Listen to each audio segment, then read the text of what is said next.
Friends, we have already seen the definition of an asset. Asset, it is a present economic resource controlled by an entity as a result of past events. So now let us see some of the examples. Just take the case of a balance sheet of a company or an entity.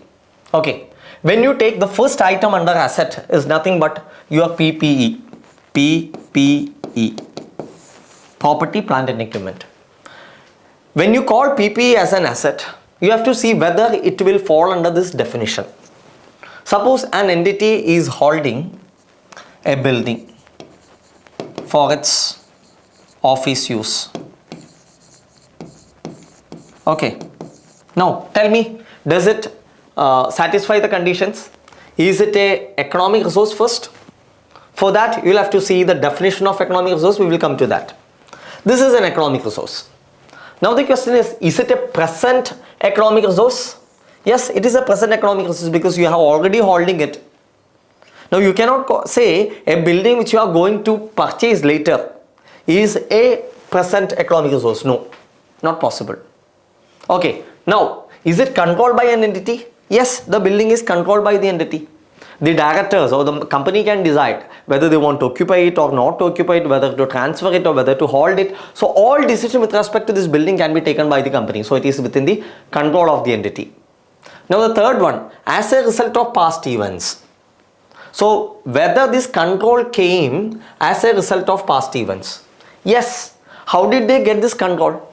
Because they purchased the land and the company only constructed this building in that particular land. So as a result of this activity, what activity? Purchase of land.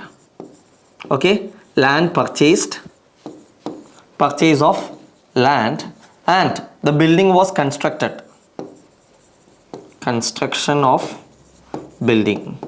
So due to these two past events, the entity got a control. So PP is an asset. Now let us take the next one. Inventory. Inventory. Let's say inventory of trading goods. Is it an asset? Is it an asset? Again, it's an economic resource. Is it a present economic resource? Yes, it is a present economic resource because you are holding the inventory right now. On the other hand, if this inventory was already sold, can you call it as an asset? No, because the moment you sell, it goes out of your control. So or it's not a present economic resource. So present economic resource controlled by entity. Is it controlled by you? Yes, as long as you are holding it, it is controlled by you. Third one, as a result of past events. How did you get the control? You purchased this inventory from your vendor. The vendor sold this to you. So you got what? Control over the inventory. Okay, so an inventory is also an example for asset. Now let's take the next one, cash or bank balances. Is it an asset? Yes, definitely, because it is a present economic resource and it is controlled by an entity as a result of past events. Now here is what I am saying. Suppose you have some cash at your bank. Cash at your bank. Now any cash you are holding in your bank is actually an asset. Generally it is an asset. Let us take an example. Suppose you are having a CA firm and as you are the owner of the CA firm, what happened? Your clients entrusted certain fund to you to make some payments on behalf of your client, maybe to pay some tax or anything. So you are holding, let's say, rupees 5 lakhs in your bank account on behalf of your client. Can you call this as your asset? That is the question. Now if you go by the definition, cash you are holding in your books of accounts, is it an economic resource? Yes, it is an economic resource. Okay, now is it controlled by you? The moment you get it, you get partial control. Okay, now is this asset, is this cash which is there in your bank account, is it within your control? Yes, it is within your control, provided the moment they ask you, you have to return. You have to return what? Should you return the same cash which they have transferred? No. You just need to give the same amount of money. Which means the cash which is lying at the bank is an asset for you. It is controlled by you. And as a result of past events, what is the past events? Your customer or your client transfer that amount to you. So that is the past result, due to which you got the control over this 5 lakhs. Now what is the problem? The problem is, even though you have this as an asset, you have an equivalent liability. You have an equivalent liability. What is the liability? The liability is to pay the taxes, on behalf of the client. On behalf of the client. So if, as long as you take up this liability, whatever money is lying with you in your bank account is of your asset. So that's the reason you can show this as what? Your asset, and then equivalent liability will be shown in the balance sheet. Okay, so that is another example. Now let me give you a third example. Okay, suppose you took a car on rent. Took a car on rent for, let's say, 1 day from your friend. Okay, it is just rented for 1 day from your friend. Now tell me, is it an economic resource?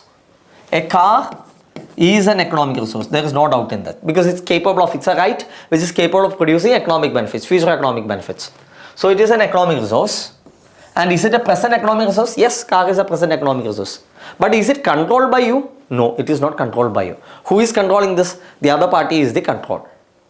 Okay, the owner is the one who controls this. So can you show this leased car, okay, or the hired vehicle as your asset? Is it your asset? No. But I will just extend it further. Suppose you have taken a car on lease, and this lease term is 7 years. Let's say you have taken a Honda for 7 years, and for these 7 years you can hold the Honda and you can use it for passenger transport,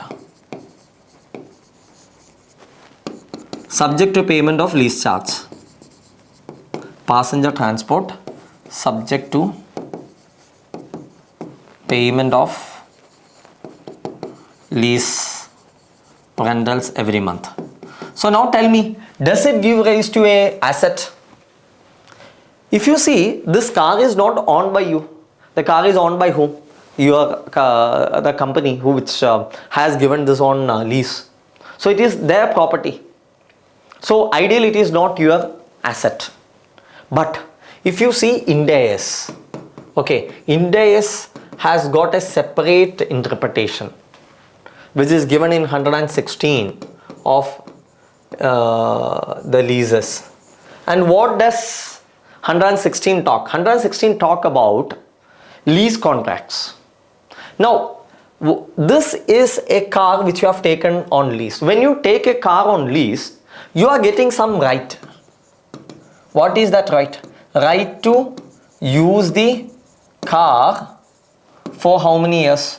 For 5 years, subject to the payment of lease rental. So when you can pay it, or you can use it for 5 years and you have the right, does this right constitutes an asset for you? Is it an asset? Is it an economic resource? Yes, it is an economic resource, because this right will give you an option to earn future economic benefits, because you can use this for your official purposes. So you can save taxi charges, so that's a benefit for you. You can hire it to your employees for their transportation, so that's a cost saving for you. It's a future economic benefits. So again, it's a present resource, present economic resource. Okay, now is it controlled by you? For the next 5 years, this right is controlled by you. You don't have absolute control over the car, but the right embedded in the lease is controlled by you.